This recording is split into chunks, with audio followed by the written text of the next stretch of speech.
Hello, everyone, and a very warm welcome to my podcast, Don't Get a Therapist Yet. And today I am extremely excited to have a dear friend and a colleague. Her name is Christina Robinson, and she's got the most amazing life and the most amazing story. So a great, great warm welcome to you, Christina.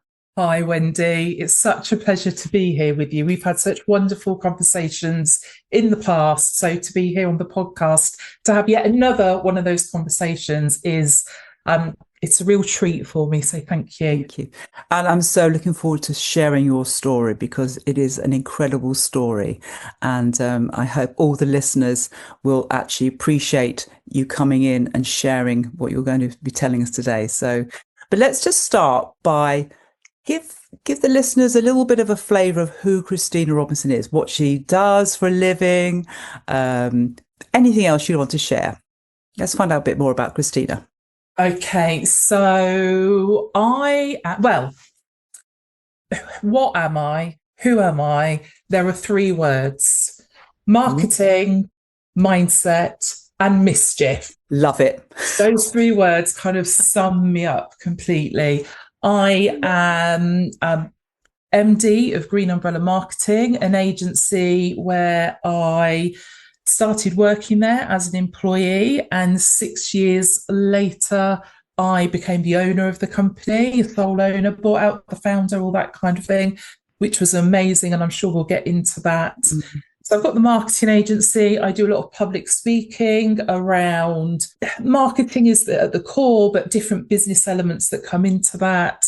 And I love what I do there because I really help entrepreneurs, especially solo entrepreneurs, to build a personal brand, to use social media, to stand out from the crowd. And whilst we're doing that work, I'm also kind of pulling at those mindset strings, all the things that block them and hold them back, and the imposter syndrome element, all of that. I get to do some mindset work in there. So yeah, agency owner, mentor, public speaker, podcaster. I've written chapters in books.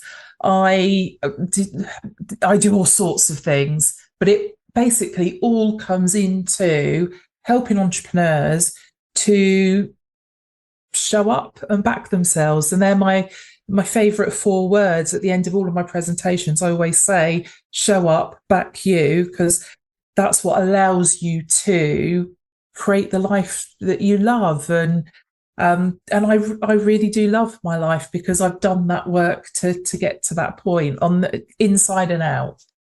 And just to let the listeners know, actually, the reason I know you, Christina, is you've mentored me on numbers of occasions. You poor thing, but you've done it. You survived. So that's why I was so excited to have you on my podcast, because I know your work. I know how good it is. I know how passionate you are. I know how dedicated you are. And that's enough. But there's so much more to you other than that, isn't there? So that's a really good introduction. I remember having a conversation with you once that was basically me telling you to stop hiding and step out into the world. And then all of a sudden I just kept seeing you pop up and pop up and saw you on a stage. And I was like, yes, she's finally doing it. And of course this wonderful podcast as well. Yeah, absolutely. And it's your encouragement to do that was great. And so I personally thank you for that, Christina. And it just shows you, how dedicated you are to your work, because I really felt that was you being authentic towards me, and you really wanted the best for me, and you could see that I was sort of hiding away. Gave me a push. Pushed her off there. Metaphorically, yeah. It did actually drag me on the stage. Metaphorically. I wouldn't put it past you, actually, but no, it's good. Yeah, so thank you for that. I think I really do appreciate that. And that's from the bottom of my heart. That's true, authentic me thanking you for all you've done over the years to help me. And just sort of going back a little bit, because, I think one thing we won't go into much detail today, but you weren't born with a silver spoon in your mouth. You didn't have any privilege. No, you kind of perhaps a little bit of a challenging childhood, but you didn't have anything special to help you or support you. And No, yes, I there were challenges in my childhood, as many people have, and um, that the expectation of me from that I felt that people had was very limiting. So I spent a long time believing that less than average would be the best I'd ever be. That there were things that I achieved, but I had to work so hard to get them. And that was like right from my teens all the way through to my 20s. I'm the daughter of a cattle farmer and a refugee from the Vietnam War. So, there wasn't loads of money around. We didn't go on holidays. We didn't have the Nike Airs and stuff like that. All the trends that hit kind of like the 80s and early 90s. We just had to make do. And you got what you got, and you had to be happy with that. And so with the challenges that we had at home, I was just constantly hitting a barrier. And therefore I took that into adulthood.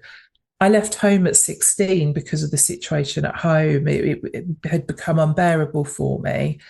And leaving home at 16, my mentality was I needed to support myself. So I worked 3 jobs so that I could pay the rent and do all. I dropped out of education. When I left home, I thought I'd be able to continue with education, but real life hits and there's bills to pay. So I dropped out of education, was doing these 3 jobs, didn't have, even after that, didn't have a lot of money. And I kind of drifted through life with no plan for a very, very long time, a really long time. And I think it's only sort of 2013 is when I started working at Green Umbrella. I would have been, 33? So to go from 16 to 33, just drifting with no plan. And even then, starting work at Green Umbrella, it was, it was an admin job. Never did I expect that I would become this marketing influencer, and that's a word that other people have labelled me as.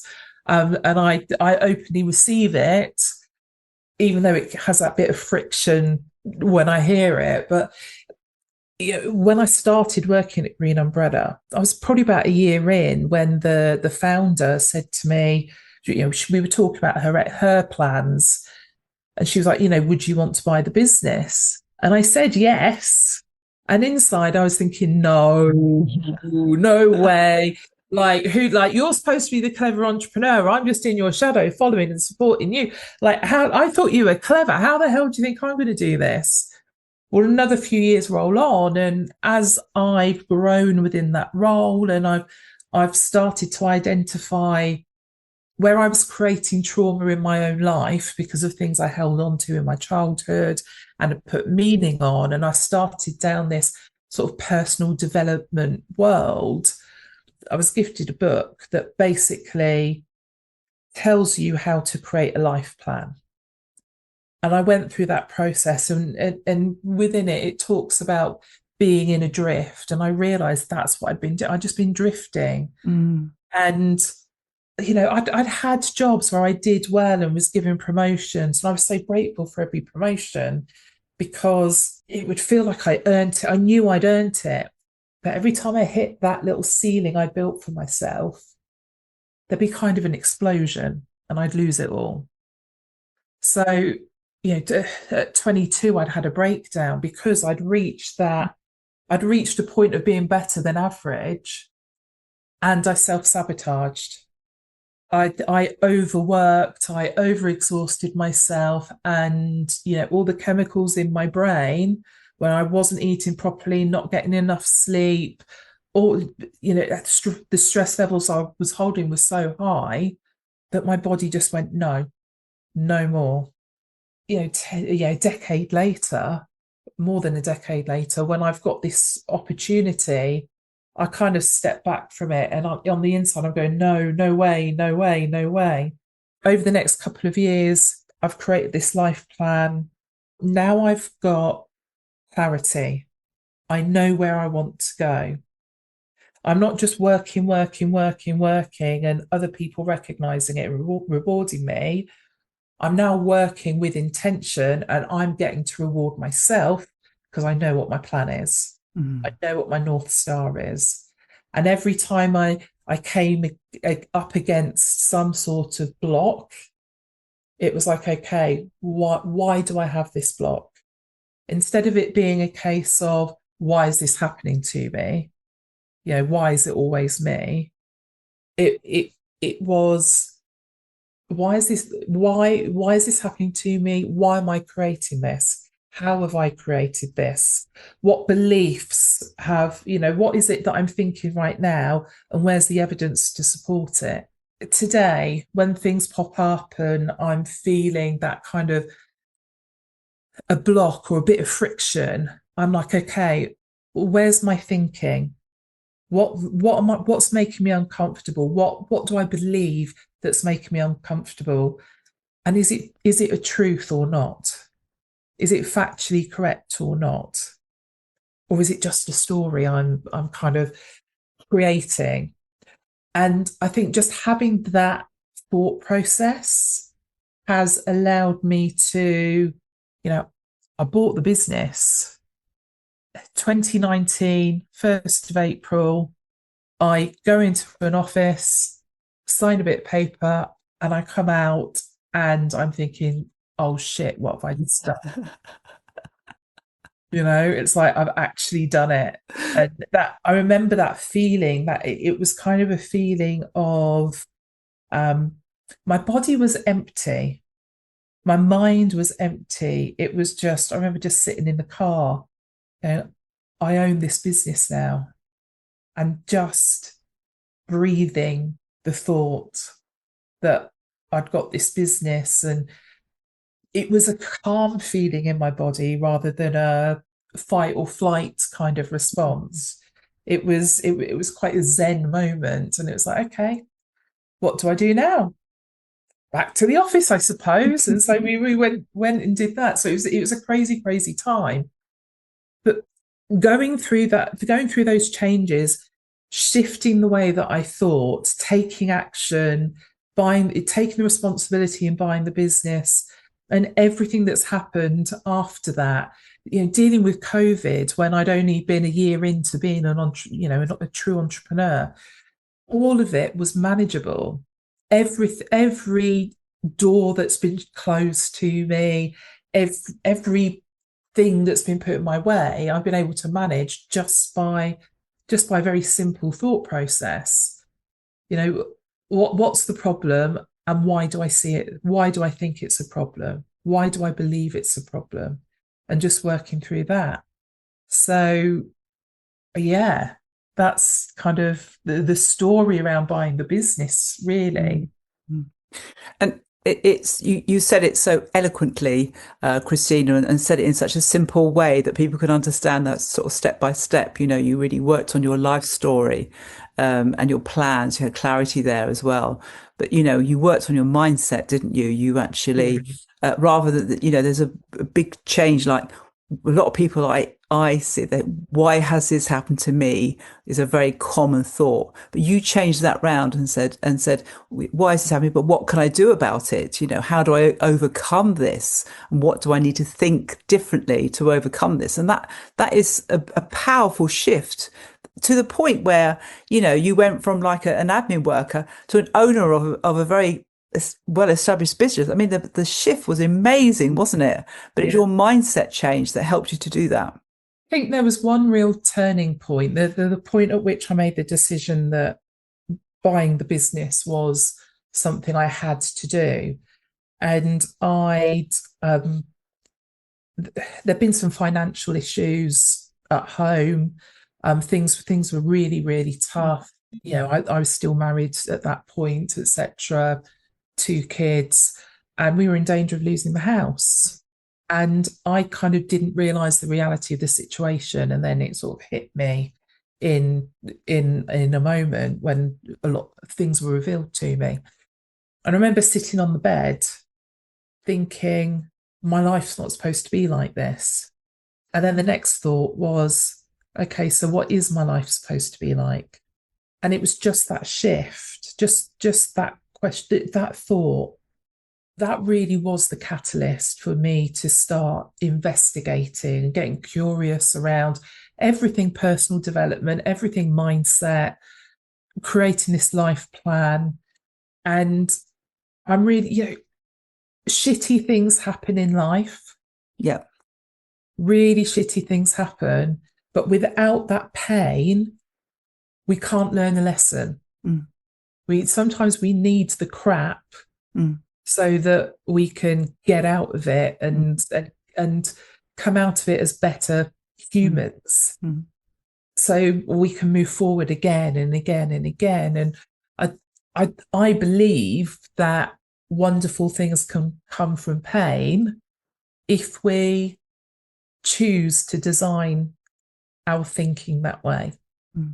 Yeah, that's a very powerful statement, isn't it, Christina? And it's great. You just had that sort of like, I deserve something higher. I deserve something more than this, isn't it? You weren't prepared to settle for almost adversity. It wasn't even the norm. It was quite a lot of suffering there, and the stress of not having enough money, and you've got two kids to look after. It's people can relate to that right now, isn't it?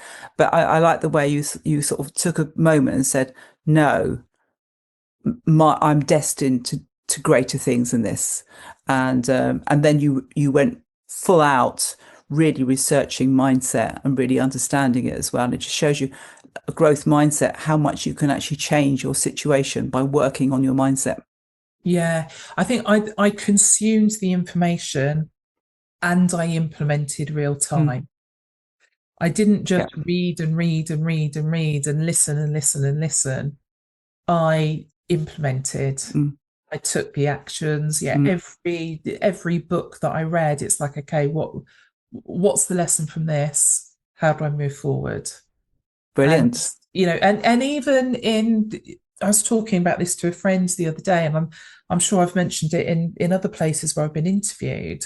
One of my friends, I had a conversation with them once, and they'd got some relationship issues, and that had passed, and we were just reflecting on things. And I said, the thing is, if it's not love, it's a lesson.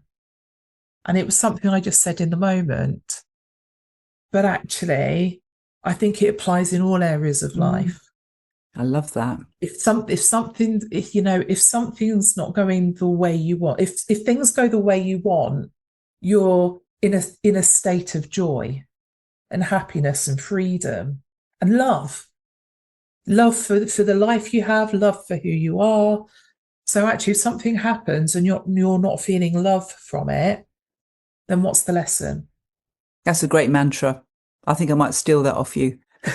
Go for it. Have it on my wall, and then, I might just, give you credit, Christina. Say, this is Christina Robinson's mantra, but I might do that for you. Yeah, it's great. I love it. It sounds really, and it's simple, but so powerful, isn't it? Those words are just so powerful. Yeah. And you're right. Life is full of adversity. Life is full of challenge. People do go through such terrible things, but like you say, it's mindset, but it's action as well is so important, isn't it? To not sort of stay in the theory and just kind of, it's just a head thing. It's a behavior I think is what you're really emphasizing as well. Absolutely. Yeah. Right. So here you are, hot shop business owner, and I know your story. Perhaps just say perhaps how you got involved in the next stages and what happened. How your business grew and you became a mentor. Are you okay to just tell us a bit more about that? So in 2020, I was a year in to owning the business. And what I'd found was that the people that were closest to me prior to buying the business, well, they were now employees. It does shift the dynamic, not in a lot of different ways, but in one way particularly, when you're trying to decide how to grow the business and you've got options open and you need to make a decision, or there's financial challenges, and you're thinking about who hasn't paid you, and cash flow, and where do I invest, and all this sort of stuff. You need someone you can talk to. So I went looking for mentors, and I got involved with a mentorship program. And when I was in that situation, I gave as much as I received. And a couple of years down the line, I was asked to come on board as a guest expert once a month on one of their mentorship events. And that grew to me becoming essentially a lead mentor on that program. So, and that, Wendy, that's how we met. But I think that only happened because, forget the money I invested to be part of this, there was fair exchange in terms of the energy that I brought to the table, how I helped other people around me, and how they then helped me in return. And I think this sometimes it's hard to ask for help. Asking for help is probably the most important thing that any entrepreneur can do. It makes you vulnerable. It makes you uncomfortable. You're the leader of a business, and therefore you feel like you should have all the answers, and you don't. Owning a business is very much like parenthood. Oh no. If you're not sure, if you're not sure if Billy's sick or not, you're going to dial 111 and speak to someone. You're going to call your GP and get advice and guidance. Well, from a business perspective, you need to be able to make the same calls, whether it is to mentors, whether it is to your peers, and like I said, in that situation, I really did, not intentionally, it was just the way that I am. I give as much as I get. And if you think about it as bank balances, I always try to make sure that I'm putting more in than I'm taking out. And some of that is, I just want to be a good person. In here, there's a very loving, giving individual.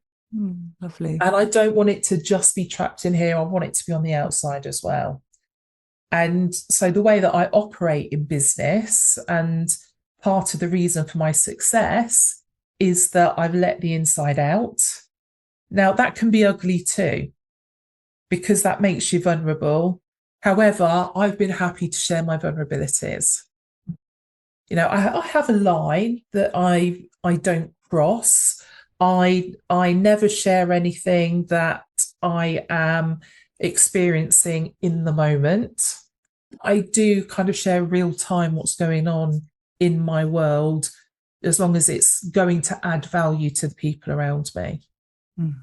I spent a lot of time wearing masks, trying to be, whether it was the mask of I am a successful entrepreneur and no one can touch me, or previous to building my personal brand, when I was still that little daughter of a farmer, the mask of being really quiet and hiding in the corner, and the belief I held at the time of not having anything to give. Today, what's inside shines through. I'm awesome. The people around me are legends. Let's go. Let's do this. No one's holding back on my watch. We've all got a right to own our space, and I'm here to own mine. And if the people to the left and right and behind and in front are owning their space as well, then I'm in a damn good place. And I think that's, it's part of you, your authentic self, but it shines through, Christina. And I think that's why people love you so much, because they know your heart is authentic and genuine. They can see it. They can feel your energy and your vibe as well. And that's what got you to being a mentor as well. So not only are you a business owner, you're now a mentor to a very highly successful corporate organization, and you mentor hundreds of people all the time now, don't you? That's your yet another whole business area that you're Yeah. involved with. But I Yeah. think, it does come across. People feel it. They know that you're not pretending. And then they know that, perhaps because your journey was hard work and a struggle. It wasn't, you weren't giving it all for nothing, were you? You had to work at it. So, I suppose it kind of gives you a certain humility to say that, I don't have all the answers. You're not a look at me, here I am kind of person, which is what I like about you. You have, your ego doesn't walk in front of you before, 10 steps before you arrive or anything like that. You come with a big heart. And it shows. And I think that's part of your personal brand. And that's why people like you. And because they like you, they want to do business with you. They want Exactly. you. So Exactly. it's like a win-win. And don't get me wrong, I'm not everyone's cup of tea. No, that's fine though, isn't it? But again, that's where you get success in business. Mm, When you own everything that you are, and you let it flow, and you go with it, you attract people that want to work with that. mm, The people that don't stay away, and that's fantastic, mm, because those people, even if you took them on as clients, it's not going to be a good relationship, mm, because it just doesn't work. mm, Your values are different, your beliefs are different, your energy is different. It's not complementary. mm, Like, so many business owners have had that client where they knew on the initial call, they're like, this is not something that I should be working with. And they say yes anyway. And a few months in, they're pulling their hair out thinking, what mm. the hell did I do this? And Yeah. and again, it's like, if we can put down that mask Mm, of I'm the perfect business owner mm. and say, hey, this is me, work with me, we're going to do well. And you've got to be, if you want to be mentored, you have to be willing to be open, honest, and vulnerable and say, there are weaknesses in my business and I admit to them and I've got these problems. Otherwise, you don't get the help, do you? Like you say, if you don't open up and actually share and be vulnerable about, things that aren't quite going well, that's when you actually learn, don't you? Because you're open to the possibility of learning. But you Yeah. have to be that in order to Yeah. Be, receive. being coachable is really important. And if you ask me to describe what being coachable is, it's actually quite difficult, Mm, because it is, yes, you have to be open-minded, but I think you need to be open-hearted as well, mm, because sometimes the problems in the business are not problems in the business. Sometimes the problems are actually problems in the entrepreneur. mm, And that takes a whole other level mm, to be able to say, right, I've got a problem, and it's me. And quite often those problems link back to past traumas. Again, the beliefs that we hold. And if we can fix that, then that not only impacts us personally, it impacts the business as well. And I think I did go through quite a period where I was very open about the specifics of the traumas that I'd experienced, and the thoughts that had been created around that. Because of those conversations, I was able to see patterns in my behavior over mm, years. Well, when you know what those patterns of behavior are, you can change them. mm, You can recognize when you're starting to play that pattern again. mm, You can start to identify where you've created stories that you actually just need to let go of, mm, and not put meaning on them, not take them forward. And I do think that's a really important element of being mm, coachable. mm, I remember saying to one of my mentors once, I just don't know what I want. As part of my life plan, I'd got this huge goal of buying the business and exiting my marriage. And, I was very unhappy for a number of years. So to get out of that, to be on my own and be successful, and the rest of it. And I'd done it all. now it was time to think bigger, and I didn't know how. Mm. And it took probably about 6 months of working on this idea of having this bigger picture where that kind of, but I'm not supposed to be this amazing, but that's well above the average line. Like, I'm not supposed to be up there, I'm supposed to be down here. There was an element of that story playing Yeah. out again. Yeah. But I think because I'd done the work, because I recognized the pattern, once you're aware of something that you want to avoid, you can't help but avoid it. It's in your consciousness. And because I knew what I was wanting to do and fighting it and moving away from that pattern into something that was better for me, opportunities opened up. I'd never considered being a mentor, and then I was given the opportunity to do it. I started a podcast. The podcast has been on pause for just over a year, but there's reason for that. There's reasons we'll come to that. We'll come into. But it was, all of a sudden I was a mentor. I was asked to contribute to books. The podcast happened. My public speaking for me feels like another business rather than something I do as part of the marketing for the marketing agency. So all of a sudden it was like, okay, I haven't got the end goal because I've already achieved it, but I'd tied my success to very specific things. When I let go of those, and the North Star, if you like, was to feel successful, not be successful, but feel successful, to live a life that I loved. When that became the goal, it was no longer about how, from an egoic perspective, how high up the pyramid I was. It was just, do I love my life today? Yes or no? In this moment, do I love my life? Yes or no? And if the answer is no, okay, what is it that I don't love? We'll change that. I'd say from 2022 to 2025, that's kind of how life was for me. It was, I loved where I was living. I'd got a beautiful view in the morning. I'd go and stand out, breathe in the freezing cold air, with just the fields in the distance.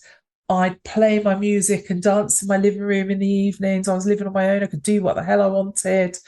I was here, there, and everywhere at events, and I was going to the events I wanted to go to rather than having to go to everything. I was getting time on amazing stages. I've spoken at the NEC, at Olympia, at Excel. I've been on stages with Stephen Bartlett and Marie Forleo and Rob Moore and Daniel Priestley and a whole host of other names that are big in the entrepreneurial world. And it was like, I'm living it. I'm living a life I love. And actually, the only thing that, in terms of thinking bigger, there is no thinking bigger, because it was just a case of, what else do I want to do that I would love? Okay, now we're going to add that in. Okay, now we're going to add that in. And it was such a fantastic place to be. Just picking up on you again, what you're saying to yourself, I want to live the life that I love. It wasn't like sometimes we're sort of told to have smart goals and be very specific and write them all down. But that's all and it was a feeling as well. You wanted to feel a certain way, but by actually having that as a kind of, a mindset or, thinking about that, actually more things came to you, and you were able to think yes or no. It's a very clear things that people can take away from, am I loving this? Yes or no? If I'm loving it, carry on. If I'm not loving it, then I can change it. Yeah. They all sound very doable when you explain it like that. And it's in all areas of your life. Did I love my business? Yes or no? And there was one year, and I think it was 2022, I'd literally done 100 speaking gigs. I'd been through the calendar, counted them all. I'd done 100 speaking gigs. Wow. And I was exhausted. And it's like, I love my life, but I'm too tired to enjoy it. So I'm going to change it. I'm not going to do as many speaking gigs. And it was that simple. Okay, that's what I'm doing. Let's do Mm. it. Mm. Yeah, my body, I lost a lot of weight very quickly. I I was a big girl. I lost a lot of weight very quickly. Curvy. Yeah, because I'd removed a lot of stress from my life. There were a lot of things that made me unhappy Mm. that I was able to walk away from, and the weight just dropped Mm. off. And all of a sudden, like everyone's telling me I'm losing weight, and I'm like, no, no, no. And then all of a sudden, like nothing fits me anymore. And I go shopping, and like the stuff that fits me is like 2, 3 sizes smaller. I'm like, okay, maybe I have lost a bit of weight. Okay, well, I've lost all this weight. And I feel great. I feel energized. I feel like I've got vitality. What can I do to maintain this feeling? So I invested in myself. Okay, well, what needs to change for me to continue to feel this way and not lose this feeling? So I was working with a PT and going to the gym regularly, and having my turmeric shots in the morning, and all drinking my green tea and doing my cleanses and all this sort of stuff, because actually there's this powerful essence in this body. The body is just a shell. I need to look after the shell. Mm. And so did I love my body? Yes or no? Even when the answer is yes, sometimes there's still actions to take. Mm. And I feel like when you're doing that, when you're working and you're doing lots of things for you, now it might impact other people. Okay. I got much healthier physically. Well, that meant it was easier for me to play with the grandkids.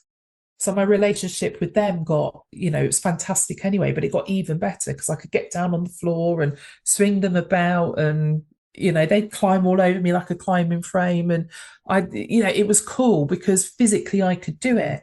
Well, that created what I loved, but it also created love in their life as well. Mm. It improved my relationship with my children because they saw that they saw I was looking after myself. I didn't need them to look after me. I didn't need them to support me emotionally. So then the conversations that we had just got so much richer because, I'm feeling uncomfortable saying this to you, right? My daughters love me 100%. And I also think that my kids see me as a superstar, role model, kick-ass. I think they just see me on that level as well, because they've seen me go through these changes and create and live the life that I love, that they've been able to get involved in as well.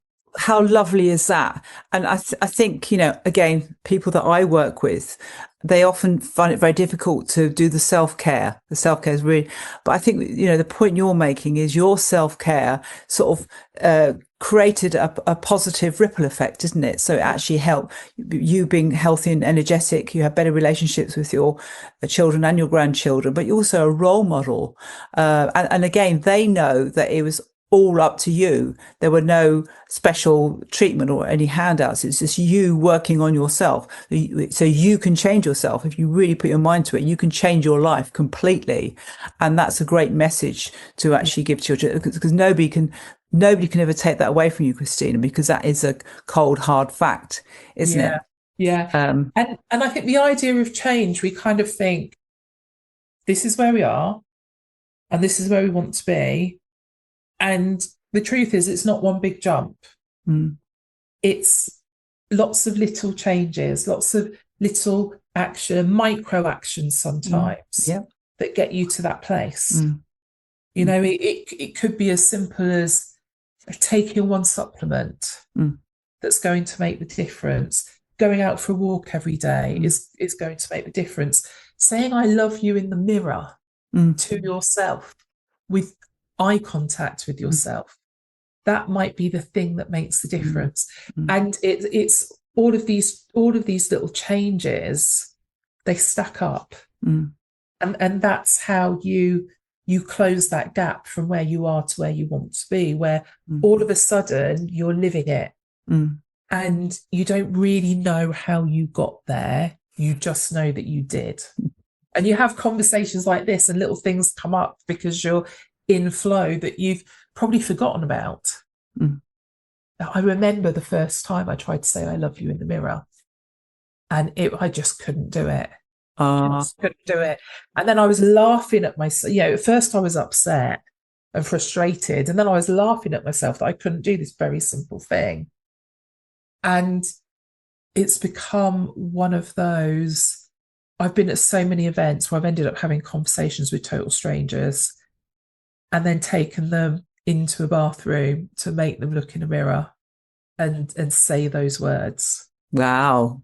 because it's action. Yeah. It's someone might be listening to this and Mm. they're like, oh, okay, yeah, I'm going to try that. Well, Mm. I challenge you to hit pause and go do it now. Yeah, absolutely. Don't I wait. Just second that. do it. Yeah, Yeah, go and do it. just Yeah. do And it. see how difficult it is and see, is that really difficult and why is it so difficult? And work on saying it. Mm. And what that feeling is that it creates. Mm. It's I used to feel it down in like the top of my belly. Mm. It was an uncomfortable thing, because I didn't want to receive it, because I'd lived a life where, in a family that's not very tactile, not very loving. So receiving it was uncomfortable. But then the more I did it, that feeling started to Mm. change. And when I do it now, it's like it's here and it's in my heart. It's right at the top of my chest, and I Mm. feel this flow, and I can't help but smile. Mm. In the same way, if you said "I love you" to your greatest love in Mm. the most romantic setting, and they said it back, Mm. you embraced, and Mm. it's that feeling. Mm. Really important, isn't it? Yeah, And really important. there's not enough of that in the Mm. world. Mm. No, there isn't. But I think also by loving yourself and being open to opportunities, it gave you the possibility to say yes to all these opportunities. If you didn't love yourself and didn't think you deserve it, it's a good chance you would have said no to a lot of those stuff. I'm not ready for it. I can't. I've got to do another course before I can go and speak on stage or something like that. I'm not ready for it. But it sounds as though your belief in yourself trusted that you had the ability to do those things because you worked on yourself, your mindset again, and worked on And loving yourself. and this is the thing. I think there's different levels to this. Mhm. I'd got to, so when I was asked if I would buy the business, I was at a level where I could say yes, full stop, leave it there. But all the negative voices were going on in my head. Mm. You're not good enough. How could you ever do this? Blah, blah, blah, blah, blah. Whereas now, when I'm asked to do something, I say yes. There's nothing. Mm. Like it is literally, can you speak on this stage? Yes. Mm. Can you mentor this group? Yes. Can you host this event? Yes. And there's nothing behind it because, Mm. again, all those little micro wins that have happened along the way, that baseline is now up here. Mm. Now, don't get me wrong, it means that I have new frictions. Mm. There are things that I am presented with now that make me think, oh God, but that's for different reasons. And if it's okay with you, Christina, so we've got this, hot shot, business owner, entrepreneur, mentor, public speaker, all going well, loving your life. And then what happens? And then I coughed. And then you coughed. And then I coughed. So 2nd of January 2025, I am laid on the sofa, finally on my own at home, relaxed after a very busy Christmas period. And I had this tickle all the way through Christmas. And when you're in company, you kind of politely, Mm. and I was at home on my own and I felt this tickle again. I thought, right, I need to get rid of this. I'm going to really give it a good loud, the back of the sofa would brace my back. I can really go for it. So I did this major cough and the whole of my left side locked up, right from my neck, my shoulder, down to my legs. I was just laid there. I managed to wriggle and drop myself off the sofa onto the floor and use my body weight to try and get my shoulder free. and managed to get my neck and my shoulder free and my get the movement back in my arm. I've managed to kind of wriggle free, get my muscles free, get movement back, and I'm using the furniture to climb up, but my left leg's just not working, won't bear weight. I can't kind of, if I tell it to move, it won't move. I'll sort of have to swing and hope that it Unbelievable. goes through. And I've had back issues in the past. And I know staying mobile quite often, you can walk it off essentially.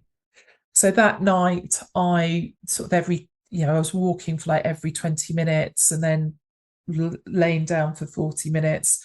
And when I say walking, again, using the furniture, just trying to swing myself to get from A to B. The next morning, a friend came to see me to deliver paracetamol and ibuprofen, and he took one look at me and said, you've got to go to A&E. You can't walk." I was really anti that, because if I go to A&E with a bad back, they're just going to send me home with tablets to put up my back passage to numb the pain. And, they might give me a bit of oral morphine and that's it. They'll send me on my way. Like, what's the point of going? But I got talked into it and I went. My first visit to A&E, I was sent home. I was misdiagnosed. Oh, 2 days later, yeah, 2 days later, so this is the Friday night I arrive home. And from the Friday night to the Sunday morning, I didn't pass any urine. And, at first it was like, I've got, at this point, it's now in both legs that I've got issues with numbness, pins and needles, or lack of mobility, lack of power. Yeah, we went back on the Sunday morning, and very quickly it was lie on that bed, do not move. You've got Cauda Equina Syndrome, which is where the disc, it's not just a slipped disc, the disc has gone all the way through the bottom of your spinal cord. Now, the bottom of your spinal cord, the nerves all kind of go out like a horse's tail, and they feed everything: bladder, bowels, sexual organs, legs, and everything below, feet, etc. So I had to have emergency surgery. Now, some people have Cauda Equina Syndrome and they just have a bit of mobility problems. The surgery doesn't cure Cauda Equina, it just stops any further damage and destruction. You're supposed to have this surgery within 48 hours of it happening for best results. Well, it happened on the 2nd of January. I'm now having surgery early hours on the 6th of January. So I'm way out of that 48-hour period. That said, some people end up much worse than me. They are, completely paralyzed, because that disc, when it goes through, it compresses nerves, it damages nerves, and it destroys nerves. And until you've had the emergency surgery and time has passed, you just don't know how bad it's going to be. For me, my bladder and bowels don't work like they should. My mobility is limited. So, after that surgery, I was told it was unlikely I would walk. But, just under a year later, I was able to walk 30 meters with a pair of crutches. And that journey in itself has just been huge. I remember lying in the hospital and, them sort of like looking at the consultant doing the rounds, kind of looking down, up and down my legs. And, he's like, you just have to be patient. We'll see. The prognosis is we'll see. And I said to him, look, 20% of this is medicine and science. 80% of this is mindset. Unlikely. If you're saying it's unlikely I'll walk, that means a possibility. There's a possibility, and I can hang on to that possibility. And I put all my focus on that possibility. I tried really hard to make sure the language that I used was aligned to that possibility. From a physical perspective, I did everything I could to ensure that that possibility would come true. And yeah, every step of the way has been a success, right from being able to stand for the first time, take my first couple of steps, um, walk with a Zimmer frame, walk with a four-wheel walker or a granny trolley, as I call it, and then eventually be able to walk very short distances with crutches. It's just been such a huge experience and an all-consuming experience. All I've done every day is think about, okay, I've got to be here now in the moment. And three words, just this, I have my three words, my four words, all this kind of thing, but it's what keeps you where you need to be. And I just all the time, I was like, just be now. I just need to be in now. This is my situation right now. This is what I've got to work with. I don't know where I'll be in 6 months, 12 months' time. Just be now. And honestly, that's what's got me from, some days just wanting to give up and feel like, I can't face doing those exercises on the bed again. I've got to deal with catheters and things like that, and it can be messy and unpleasant and undignified, and you come out the bathroom just thinking like, what is my life right now? And then it is okay, but just be now. A minute ago everything felt awful, but right now, what have I got to be grateful for? If I'm in this mood, who have I got to reach out to? What's the focus? What's the dream? And just keep moving and moving and moving towards those things. So yeah, it's been a hell of a journey. It's just over a year now since it happened. A hell of a journey, Christina. And again, knowing you, we've sort of seen your work on your recovery, and how lovely it was to see you standing and walking the other day.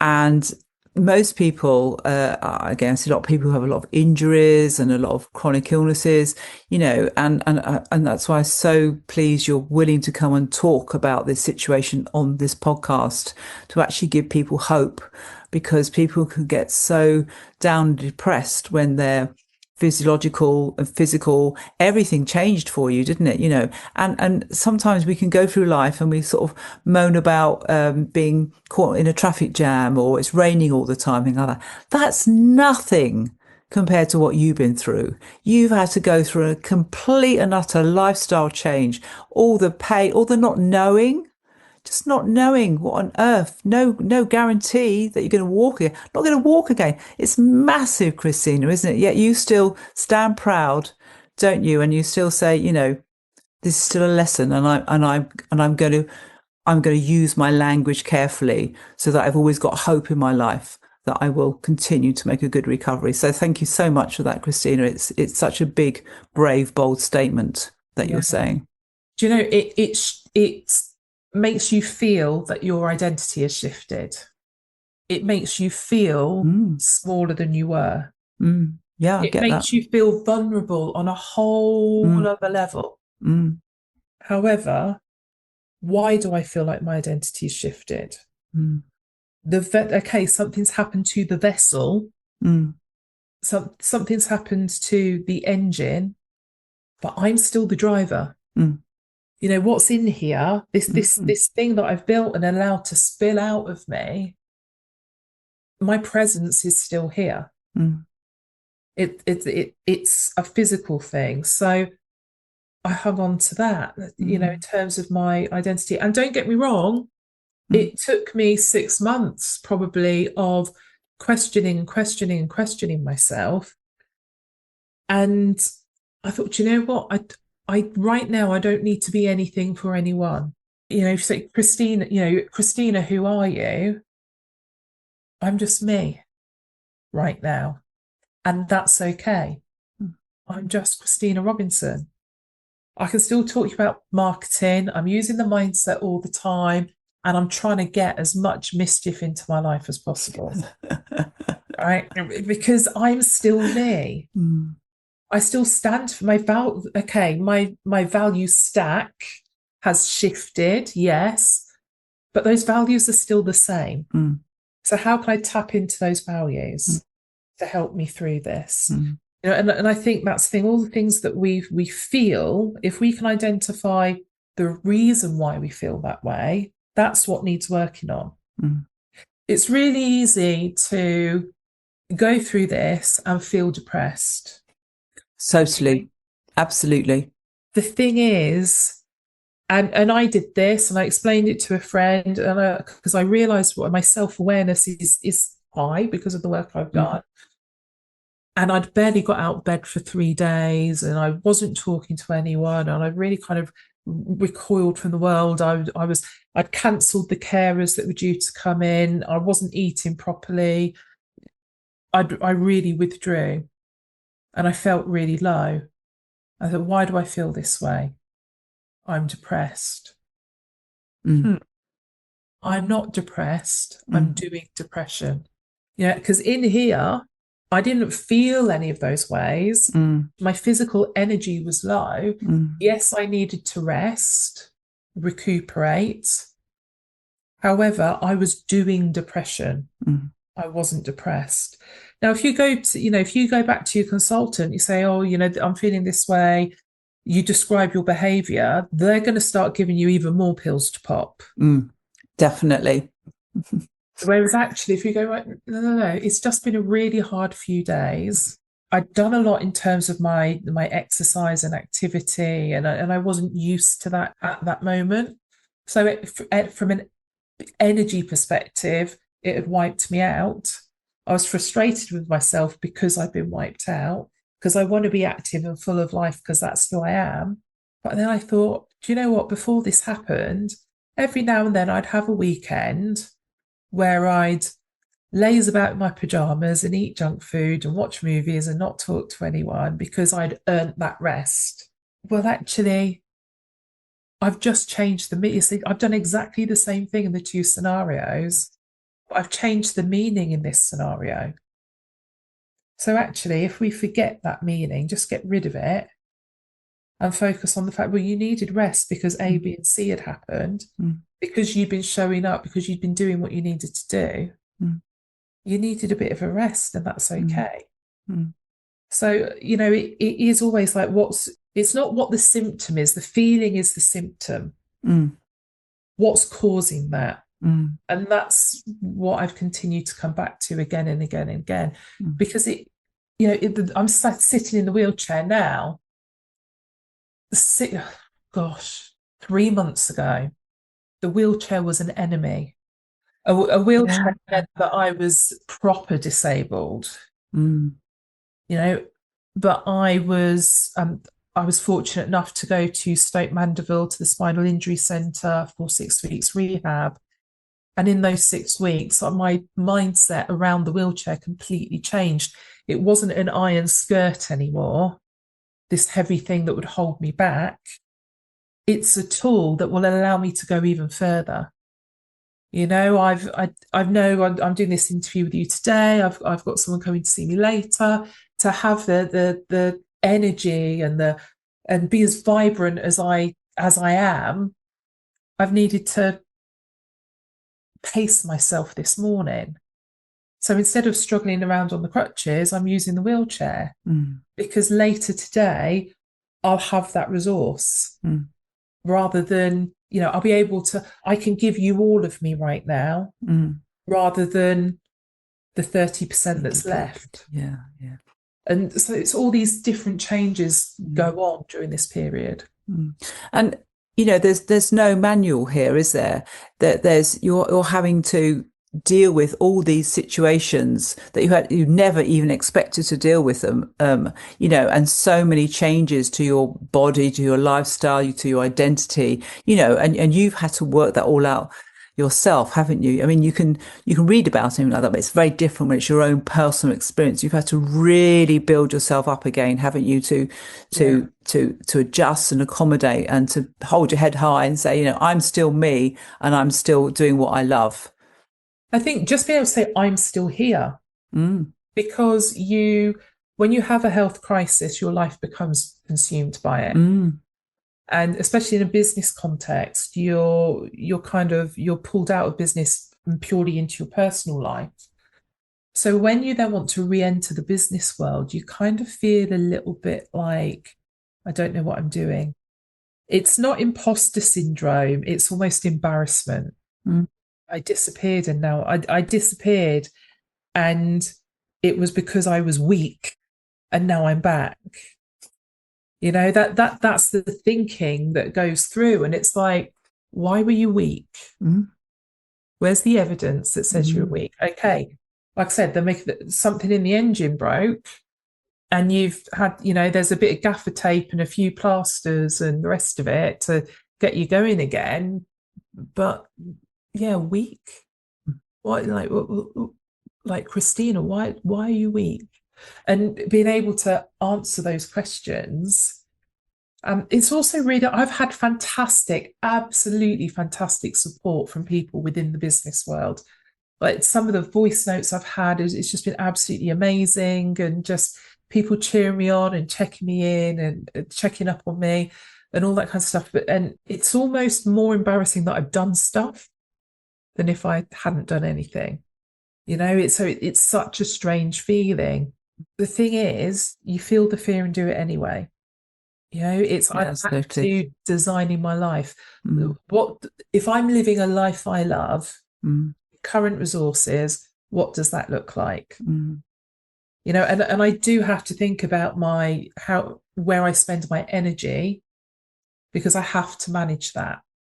So I can't work like I used to work. I can't be up and down the country like I used to be. Mm, However, to live a life I love, I don't want to be.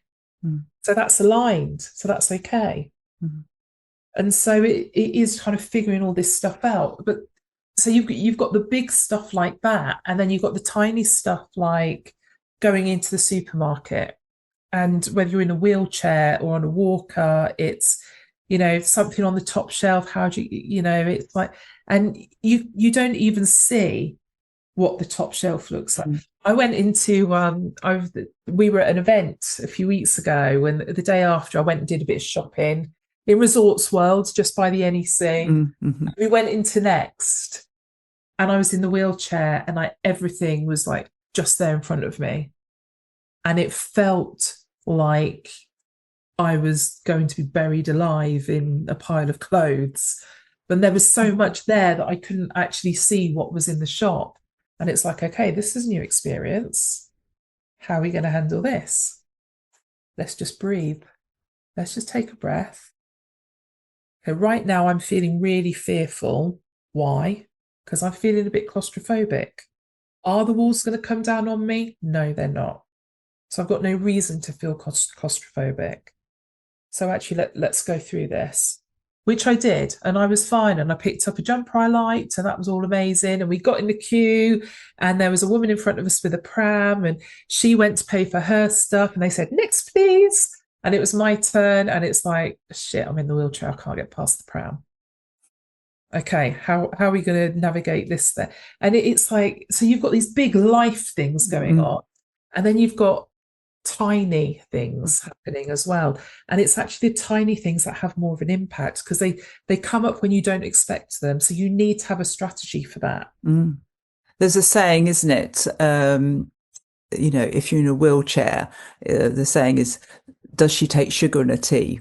And you ask the carer, don't you? And the patronization of that is kind of like a common thing, isn't it? Yeah. And you've had to adapt to going out and being seen differently or judged differently. Because, obviously we knew you before, Christina, so we know you and know what you're like. But suddenly, you can be treated differently just because you're in a wheelchair. And that's massive, isn't it? And have you had those experiences? Yeah, I have. However, it's more a case of I see me differently. Okay. It's when you're at a social event and there's lots of people around and it's, a drinks reception and people are talking to you, it's noisy. So they crouch down and the way they kind of bend forward so they can hear you, so they can talk to you. It's a bit like they're talking to a child. And you feel that. Mm, Now, that's not they're not doing it because they think you're a child. mm, It's a noisy place and they're up there and you're down here and you can't get up there. So they're taking on the responsibility of making mm, communication easier. But the body language that comes with it is very similar to speaking to a child. mm, Do you feel that? mm. Interesting. So again, a lot of this stuff it's not external, Mm, it's internal. mm, You actually, in a strange way, being in the chair, it changes based on what walking device I'm using. But let's just talk about being in the wheelchair. Um, Being in the wheelchair, I think you get more love than you ever did before because people want to help you. They want to support you. I was at the gym. This is whilst I was in Stoke Mandeville. I got the privilege of using the Paralympic stadium gym, wow. and it's an amazing gym. But coming out it is quite a steep hill, so I'm there struggling in this wheelchair, trying to get up the hill, and I'm so determined I'm going to do it. And it's like for every push, you're moving about that far forward. It's really tough. And strangers that are coming in the opposite direction, they're on their way into the gym. This part's probably 100, 150 meters long. And they're like, do you need a hand? Shall I push you up the hill? So, if you drop something, Mm, people rush to pick it up for you. mm, So I think you actually, from an external perspective, there's so much more love in the world to be received when you're in the wheelchair. The problem is you don't see it like that. You see it as, no, I don't need help. I'm not an invalid. mm, You see it as, no, don't help me. I can get it myself, because that's your independence. So all this stuff, it's like we can point all the time to the outside world, say, well, this is how this, like that place isn't wheelchair friendly and that, and all this stuff. But actually, if we point it back at ourselves, what's the story here? mm, It's wanting to do things myself in the early days, wanting to do things myself, overstretching for something. mm. I actually, I live on my own. I actually did it this morning. I dropped something and it was like kind of under the radiator, under the sofa. I could see it and I was like, I could get it. And I'm leaning forward in the wheelchair and I start to feel the back of the wheelchair coming up where I'm overstretching too far. I'm like, oh, that's going to stay there till the next visitor comes now. Because I'm so, I want my independence. Mm. January last year, I was lying on a bed being bathed by two nurses because I couldn't bathe myself because I couldn't move to do it. I was soiling myself every couple of hours and because I'd got no control of my, back, and I couldn't clean myself up. I'd have to ring the bell and sit in it and wait for someone to clean me up. So all this, to go from that, you really want your independence. And anyone trying to help you do anything, you're anti. And my friends and family now know that their job is to watch me struggle. If I get to a point in my struggle where it's like, no, I can't do this safely, okay, then I'll ask. Mm. But I've had to communicate that to them. And there's times when my friends they'll take me out, we're doing something and they're like, I'm not helping you, but I would like to help you do this. And, just because I've been able to communicate how I want things to be, it's automatically shifted their language because they've heard me, they've understood me. And so they support me in the best way they can. Very early on, I said to people, don't ask me how I am. Ask me what the progress is. Difference, yeah. Yeah, because if you ask me how I was back then, Mm, we're only talking we're talking 6 months ago. If you ask me how I am, that would put me in a very emotional state. mm, But if you ask me what my progress was, that kept me focused on the goal. mm. Interesting. Gave me What an a difference in opportunity the to words. share the Mm, wins. It's I can stand for 30 seconds now and doing it on the spot because someone had asked me what my progress was. mm, It was, and all of that, it's like I say, it all starts in here. So, what language do we need to change to ourselves? What help do we need to ask for from other people?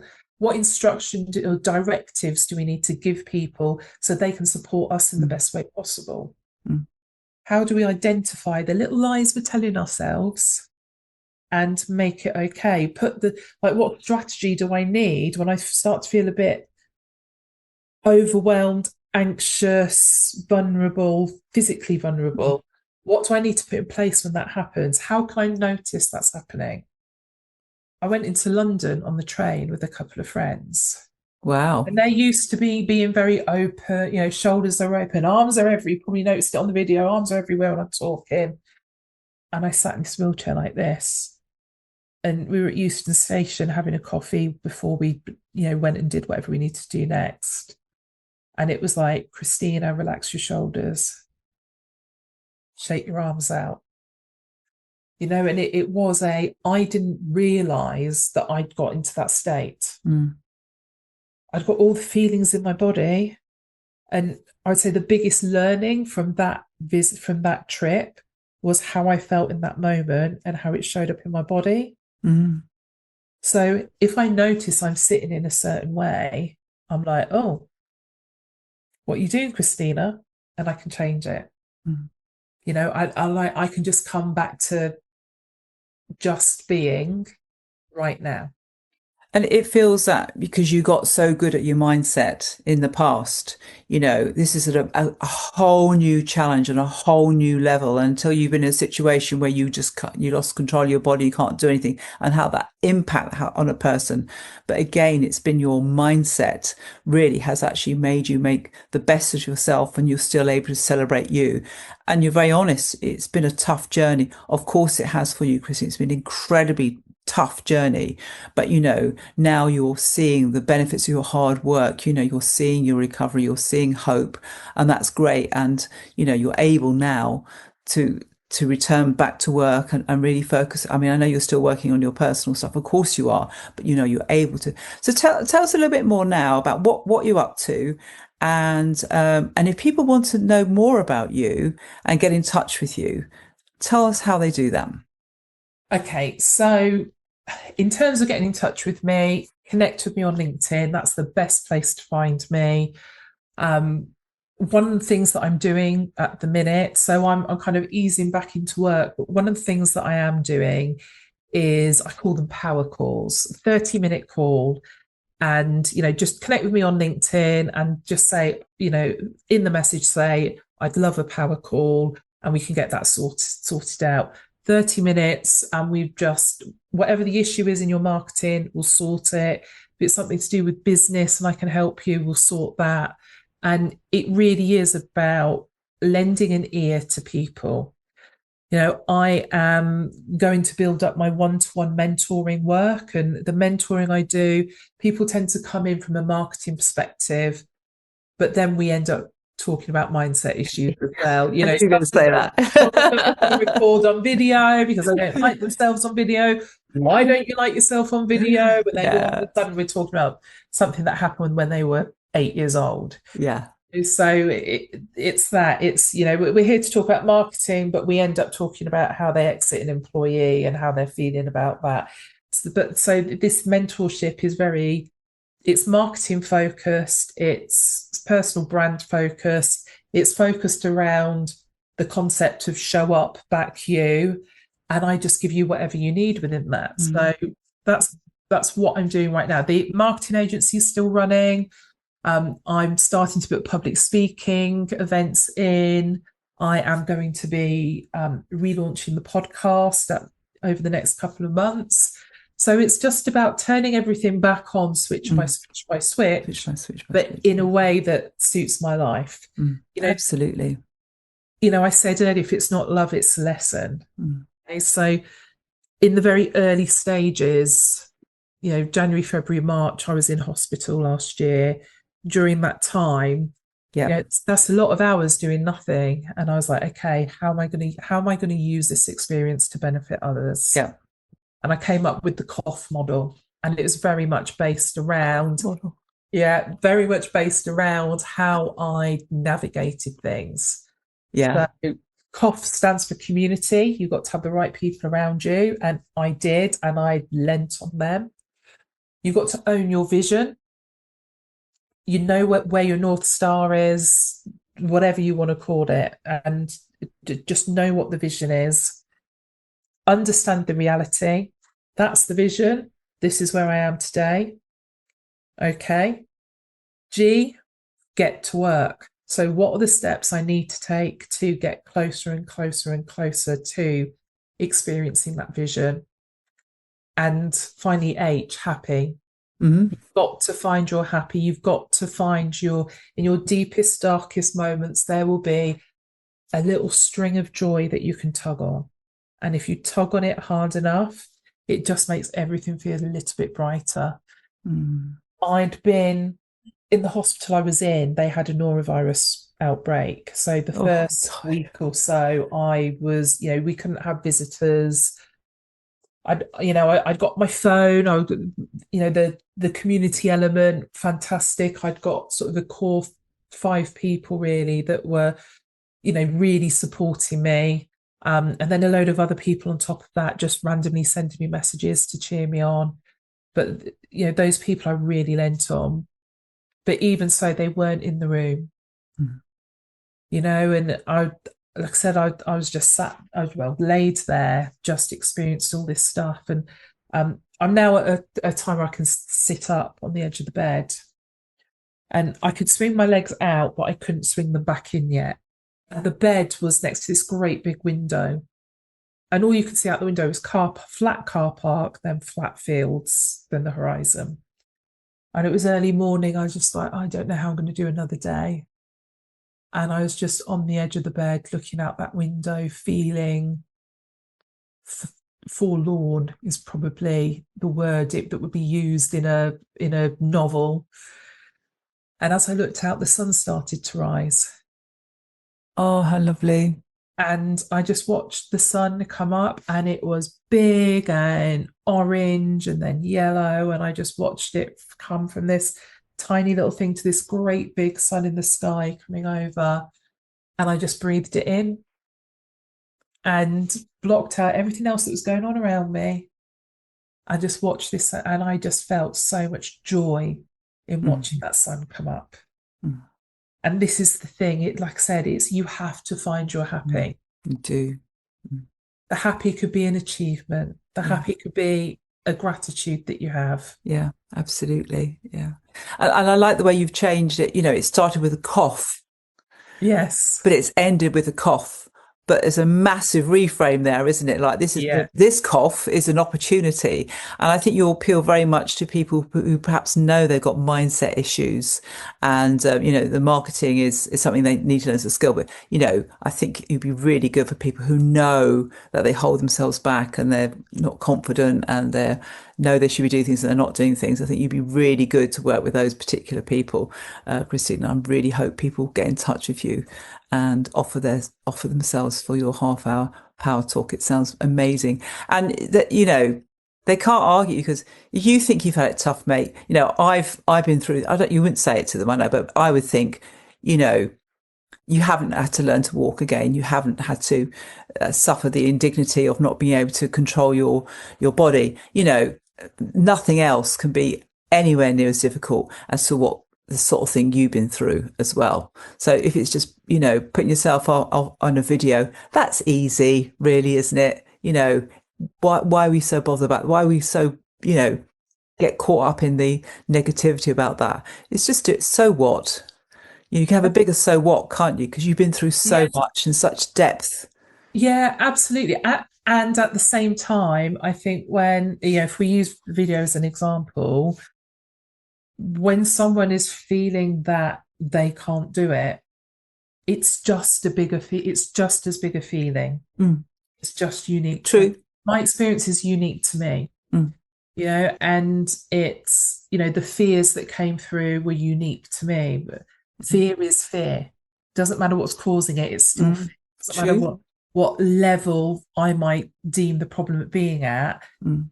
the output of that is a feeling of fear. Mm. And so, like I say, it's, yeah, we can deal with the symptoms, but let's also deal with the cause at the same Mm. time. Mm. Yeah, fantastic. Christina, thank you so much for telling the viewers, the listeners, your amazing story and how you've grown even more from actually having to deal with such a horrendous situation. But you're still growing. You've still got your amazing mindset, and you're still every day. You're just still working on building your life again, and you're happy. So thank you so much. And I do really recommend you as well as a mentee of you. And so please do get in touch and just have a Christina experience. So thank you very much. And thank you everybody for listening.